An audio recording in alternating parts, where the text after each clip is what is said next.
I'm Zim, and you're listening to the Helpful Photographer Podcast in collaboration with New York City Photo Safari. To register for a safari, please visit newyorkcityphotosafari.com. Is image stabilization worth it? The short answer is yes. Most definitely yes. Image stabilization is the technology meant to mainly counteract hand motion. It can be built either into your lens, your camera body, or both. When it's built into your camera body, it's called IBIS, which I do believe stands for In-Body Stabilization. The fact of the matter is that pretty much everyone who is hand-holding a camera has hand motion in one way or another. And the longer the shutter speed and the longer the lens, the more likely you will have problems. Even if you have rock-solid hands, there will be a point at which your hands will fail you. And it's not just when you're shooting static objects. It's also for when you're shooting moving objects, like when you're doing a panning shot of a moving car. I'll talk more about that later. In the early days of image stabilization, about 20 years ago, it was possible to gain up to 1 or 2 stops of shutter speed simply due to the stabilization itself.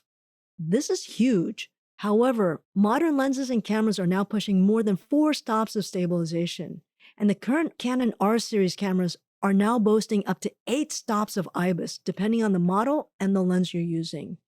This is insane. And at this point, pretty much all cameras from the middle to the high end will have in-camera stabilization. This is standard. What is not standard is how much stabilization you get. Do be aware that if you are shooting much more than 100 millimeters, you will likely need in-lens stabilization because IBIS apparently doesn't work very well with long focal lengths. So how much is it worth to buy a lens with stabilization? Most of the time, the cost of buying a lens with versus without stabilization is only about 30%, but buying a lens that is one stop faster can be 50 to 100% more if it exists. So yes, stabilization is worth every penny.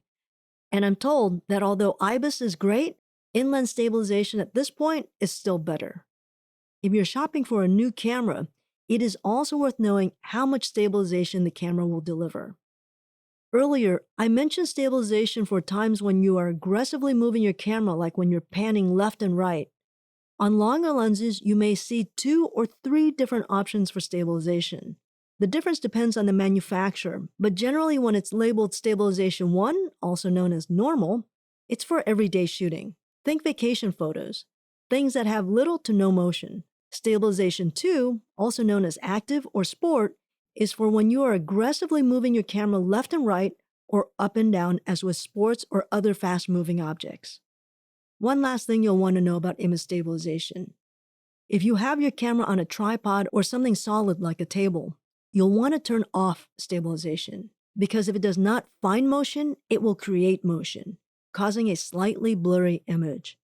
Modern cameras are supposed to have a system that detects this and turn off stabilization.